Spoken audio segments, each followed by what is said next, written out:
Hi, I'm Chloe, and I'm an alcoholic. Hi, Chloe. We love you, Chloe. Lots and lots and lots.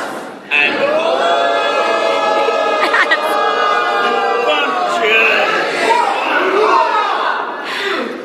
I went to my first Eurypaa convention, and my dream in AA is to have people do that to me, so thank you. So, I'm Chloe. I'm here to talk about relationships, which I thought it was really funny when I was asked to speak about relationships because I just got out of a relationship. So I was like, oh, that's really funny.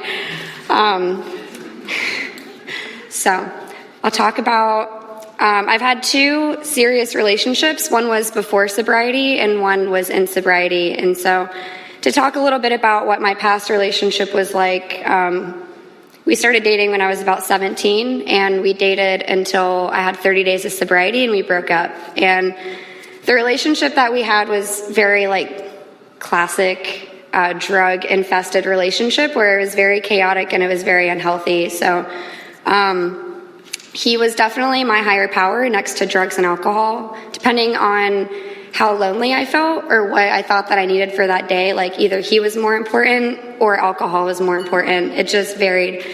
And one of the main themes in my life and one of the things that I've always struggled with is a fear of abandonment. And with this relationship, I was so afraid that he would leave me that I would do whatever I thought that I could to try to get him to not leave me. And in the process of doing that, things that I thought that I would never tolerate in a relationship, I would be like, no, it's okay. Just don't leave me. Just don't leave me. Just stay. And I really lost myself in this relationship because he was more important than anything else. And I wouldn't do the things that I wanted to do. I wouldn't, it's really hard to explain, and I'm really nervous. So instead of going and hanging out with my friends, I would hang out with him, and I would isolate myself with this individual really badly. And our relationship was always very, very extreme. It was always really good, everything was great, or it was awful, really, really bad. And this relationship, I believe, is a big part of why I got to AA so young, because he was a little bit older than I was, and he was in Alcoholics Anonymous when we met, and he shortly relapsed with me. So our relationship, my life got very, very chaotic once we started dating. And eventually I hit a bottom, and I went into treatment when I was 18. And I remember my counselor and the people at my rehab would always tell me, people who get sober together don't last. You're either going to get sober and you're going to break up, or you're just going to relapse. And they told me the chances of us staying together were very, very slim. And I don't like being told things that I don't want to hear. So I was like, you're wrong. I'm going to do whatever I want to do. We're going to be together forever. And so, I didn't take any advice that was given to me. And this relationship, it was very, very hard for me to maintain any amount of sobriety, because I'm so codependent and I'm so afraid of being alone that I wouldn't put my sobriety before this relationship. And so, our programs were also the little programs we had were very much together. And instead of going to a meeting, we would just sit in my house and not do anything. And then we would get in a fight and I would drink. And this happened for a very long time. And there were also other reasons why I could not maintain sobriety, but I wasn't really working a program. I was using this relationship and the 2 or 3 meetings a week I was making it to keep me sober. And it just didn't work for me. So yeah, I was unable to put my sobriety before anything else in my life. And we broke up on my 30 days of sobriety. And you know how I've heard people say oh, answering the phone is really important, or making phone calls is really important. And I didn't understand that until we had broken up. I had started kind of talking to this one girl in the program, and I had gotten a new sponsor, and I was talking to her every day. And when we broke up, I didn't know what to do. And at that moment, wanted to stay sober more than what I wanted to drink. And I really wanted to drink, but I really, really wanted to stay sober. And so I called the girl that I had been calling, and she answered, and I met her at the AA meeting down the street. And that was like something very different, where I would always just go drink first. So I'm a firm believer that phone calls are important because of my experience with them. And so I met up with these girls at this meeting, and I stayed sober through this breakup. I literally have no idea how I did it, because I only worked the first 3 steps, and I didn't work a 4th or 5th step until I got in another relationship in sobriety. But the fellowship kept me sober, and constantly being around other women in the program got me through that breakup. And AA definitely. But so I did what a lot of girls do when we get sober, and I started trying to date a lot for a few months, and it did not work out. I truly hated myself when I got sober. My self-esteem was really, really low, and my sponsor had me start doing like small things to like build my self-esteem up, and so like she would have me do something nice for somebody one time a day, and I wasn't allowed to tell anybody, not even her. And like small little things like these like helped me feel more confident and a little bit more comfortable with being by myself. And I do things that I'm not supposed to do in sobriety, especially in early sobriety. And I got in another serious relationship at 4 months. And I had 4 months and he had 11 months. And I didn't tell my sponsor we had started dating. Actually, the way we started dating... Okay, I'll tell you the story. So I was really good friends with this girl in the program who was dating him, and they broke up. I'm being really honest right now, and I didn't, like, what I would have done today is talk to her first before I started dating, because they were only broken up for a few weeks, but I started dating him, and I ruined this relationship with this girl because of how I acted, because I don't want to be by myself, and I act very selfishly, and I will do whatever I can to not be alone. And so that's what I did, and I ruined a relationship with this girl over that. I did tell my sponsor after we'd been dating for a few weeks. She kind of like knew, I think, that like something was going on with me. And so he eventually got a year, and I still had like 5 months. And I remember he told me, it's fine that because now he's like 13 still, like I'm a newcomer and he's not a newcomer anymore. And he told me that if I wasn't working the steps, then he wasn't going to date me. And I'm like, oh shit, like I have to work the steps now. But it was that, but it was also like I knew that I had a lot of baggage from my previous relationship that I wasn't dealing with. I was just ignoring it and pushing it to the side. And I knew that if I did my 4th step and my 5th step, that I could finally start to get rid of these things that were bothering me. And I also knew that if I didn't do these things, then this relationship was going to be extremely unhealthy, and it was going to turn out the same way as my past one. And I really liked this guy. And so I did my 4th and 5th step, and I had my first spiritual experience after I did my 5th step. How much time do I have? Okay. Okay. So I did my 4th and 5th step, and I had my first spiritual experience, but I also learned a lot about my patterns in relationships and like why I act the way I do. And, I don't want to be by myself. I've said that like so many times. It's like the theme of my life right now. I'm like learning how to be by myself.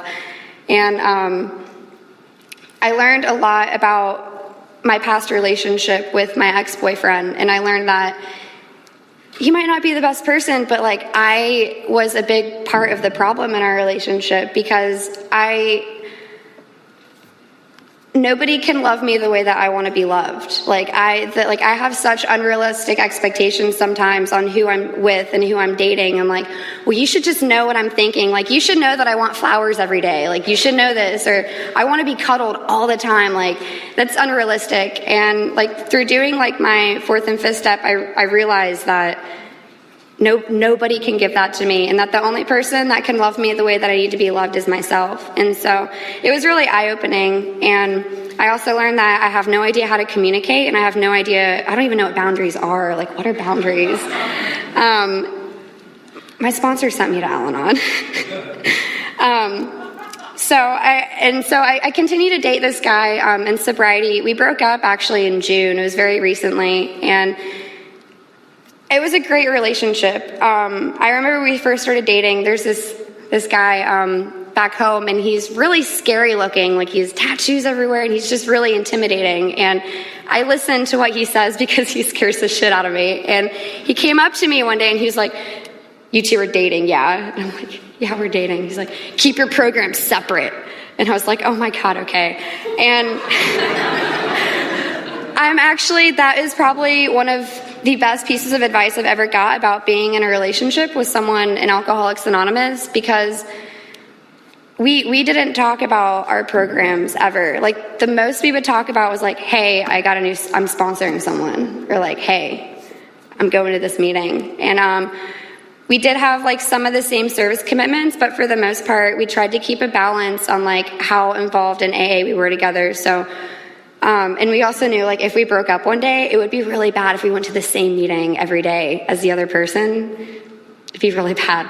And so we went to like 1 or 2 meetings a week together. And we had like a few, like we were on the big committee back home in Florida, but, not like, setting boundaries was one of the most hard things I've had to do in sobriety, because I don't want to talk about how I feel. I don't want to tell you how I'm feeling, because what if you don't like that, or you see who I am and you leave me? And I remember before, like, trying to be like, I really don't like it when you do this. It makes me feel this way.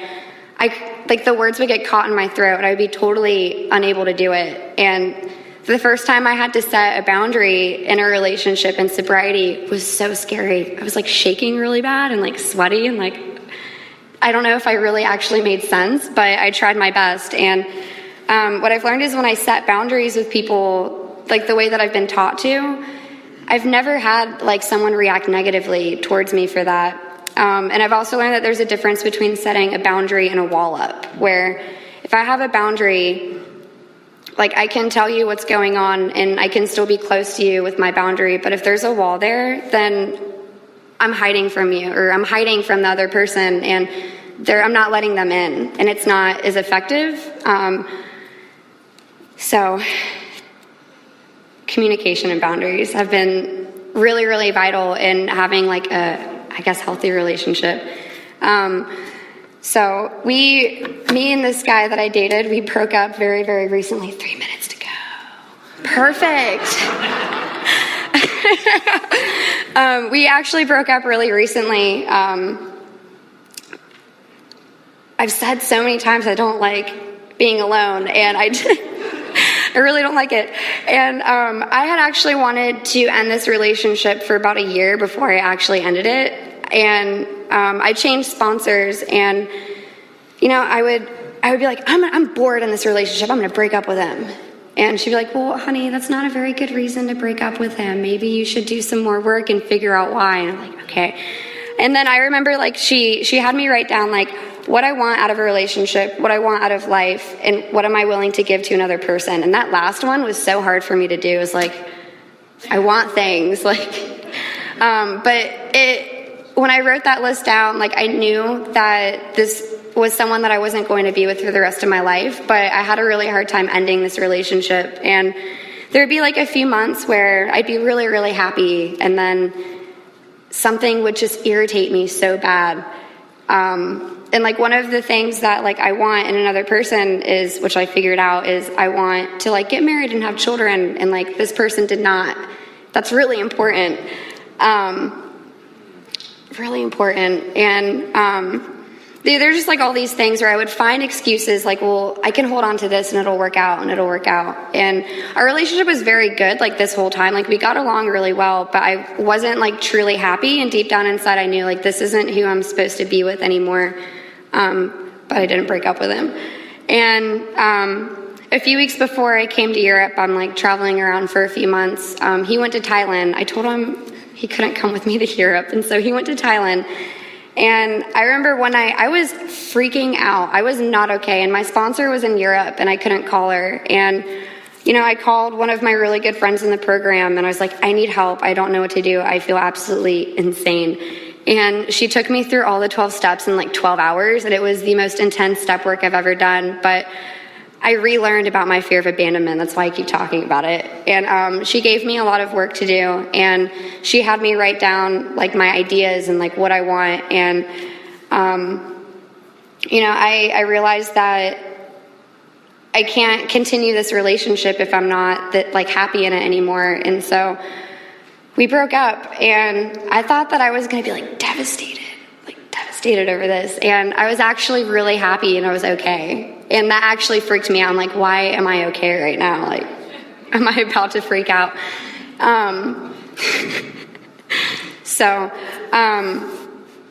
Because I've never actually been sober and single before. This is the first time I've ever been sober and single. I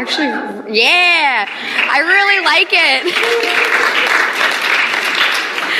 I really like it. So I guess that's all. I don't really know what else to say because I'm trying to figure out how to be sober and single. And that's out of the relationship territory.